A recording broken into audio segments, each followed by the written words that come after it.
Akwa nani ọba o, akwa nani ọba o, ego dị na buutu onide mmili. Nwa anaghị eze o, nwa anaghị eze o, nekwe ezomọkọ nani ọba o. Eze ọbala tụrụ dibịa.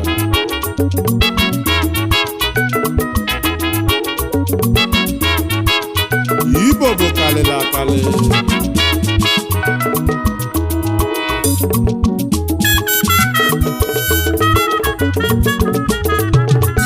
Ọgaranya oyibo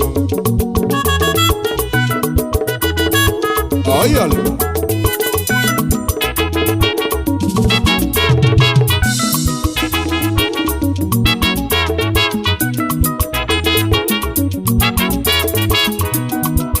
egwu Agbalanze na-ebuni emegwu m egwu ikolo mụ na-eti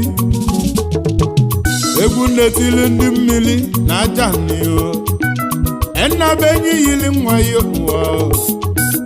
ihe eze ka afọ senite n'ụwa na-egwu eme egwu akpọla Agbalanze ka njebe naanị ọba ka mkwụdalụsi ego naanị ọba onyama enwechukwu nyere ibobo na nwata obulu ọzọ pụrụ inye ego naanị ọba o mepụlụ onye ọ na-apịala arụ n'ụwa m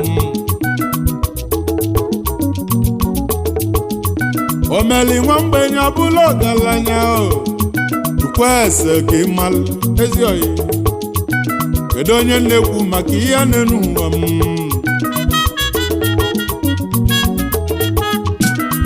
Chief Priest Dr. Chidozie Nwangwu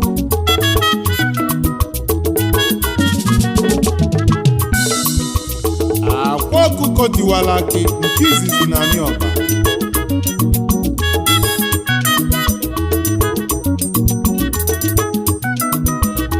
nwa anaghị eze na anyị ọba na-aṅụ 21 years ego ịdọ na buutu na nke ikpeazụ a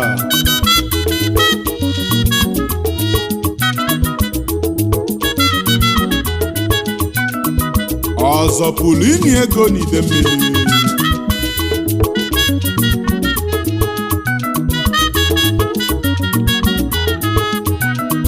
elibe agwagwu na n'Igbo niile obodo kiribe na akwa onye ọba akwa nani ọba o, akwa nani ọba o, ego dị na buutu onide mmili. nwa anaghị eze Nwa anaghị eze o, nwa anaghị eze o, nekwe ezomọkọ nani ọba o. unu afụgo Akwa nani ọba o, akwa nani ọba o, ego dị na buutu onide mmili. Nwa anaghị eze o, nwa anaghị eze o, nekwe ezomọkọ nani ọba o. nwata batakụ oleru nwa ekwe okenye ọgbaba mbọ ka ọ dịrị ya mma ekwuro karara ihe onunu nwa ị ga-abụ ogbenye bụla mosu onenu nwa ka njụọ nwata batakụ Okenye jebosi o, okenye agbaba mbọ maka ndị ya. nwata bute ike Okenye jebosi o, okenye agbaba mbọ maka ndị ya.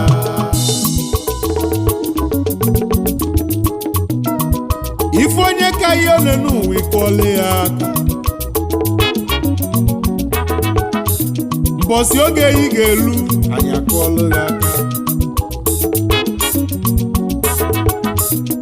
esizi na onye nwere Igbo bụ ngọ akwa na anị ọba akwa ọkụkọ Tiwari akị na anị ọba obele Nwachukwu ji ibobo wewarụ alụsi ego na anị ọba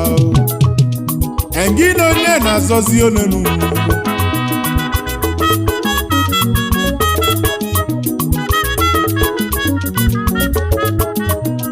o ji mgbọrọgwụ na mkpa akwụkwọ agwọ ya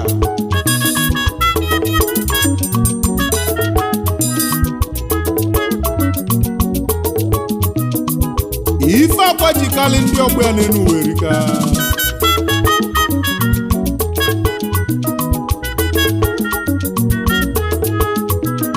ọ dị ka ịfụsụ jikọ ụmụnnụ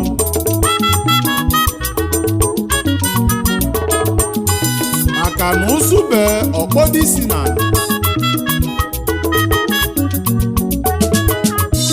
nnụnụ ọzọ bezie kpọdụ isi na ọbụla ọnwụ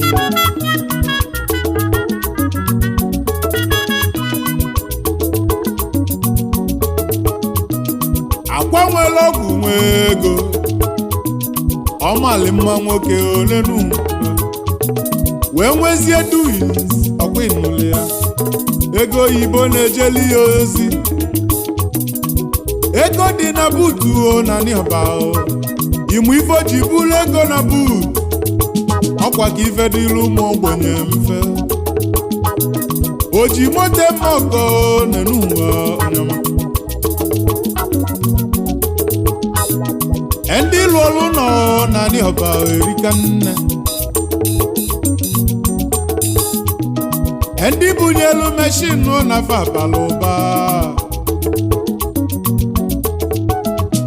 ọzọ pụrụ inye ego n'ite mmiri alụsi ego ka egwu na-akpọ akwa nwere ọgwụ nwe ego ife iji kasị olenu nwere ike ezi oyi melogo yi gaba onenu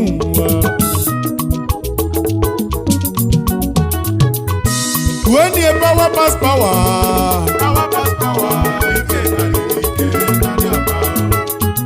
ike kalili ike n'ide mmiri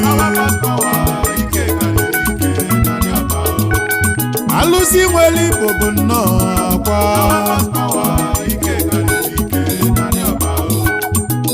mmọnwụ ejeje ọgụ odogwuo na nịọba eze dibịa ọbala tule na nịọba obodo kiribe na akwa onwe onye ọba akwa na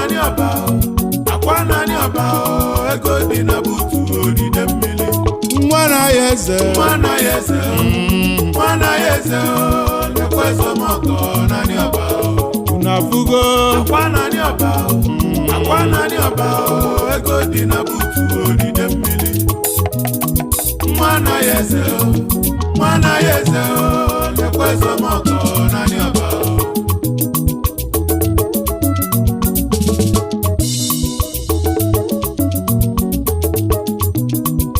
gezienụ m ntị ka nyụ na akịkọ mere mme ife mere ji kpọba akwa PPP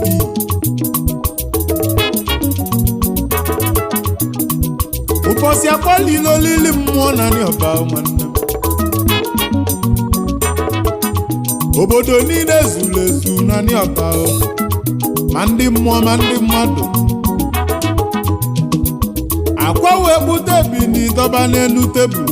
ebili nwude wee si onye umi elulu tọrọ ebili na ba ụmụ Igbo na amụ ife mere ebili bidoro n'ụtụtụ wee kwuru n'elu tebụl na-ekiri mmemme n'enu ngwachi wee jiri o wee bụ na mmụọ na mmadụ bịara ọba nwere onye tọrọ nwa ebili akwa dọbalụ n'elu tebụl ka agbakwala Igbo ya lee obele nwa ọgwụ na-ejele ozi ike kalili ike na nịọba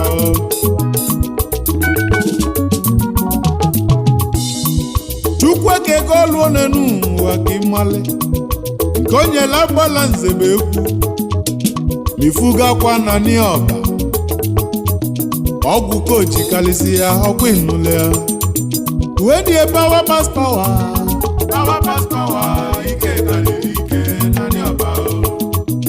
ike kalili ike n'ide mmiri ike kalili ike na nịọba alụsị nwere Igbo bụ nnọọ akwa ike kalili ike na nịọba mmọnwụ ejeje ọgụ odogwuo na nịọba ike kalili ike na nịọba eze dibịa ọbala tule na ndị ọba ike karịrị ike na ndị ọba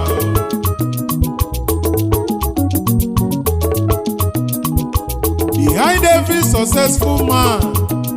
ị ga-afụlili nwanyị dị mma n'ụwa m onye nnekwu maka ihe olonu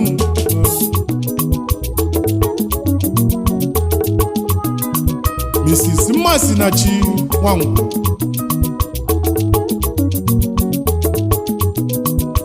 apụ na-anwụ nwanyị ọma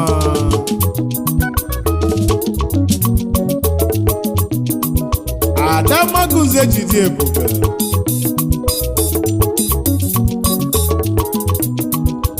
ịmụ ụmụ asarụ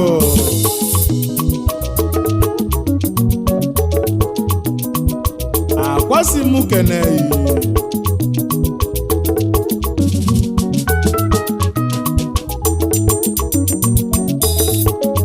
obodo kiribe na-akwa na ndị ọba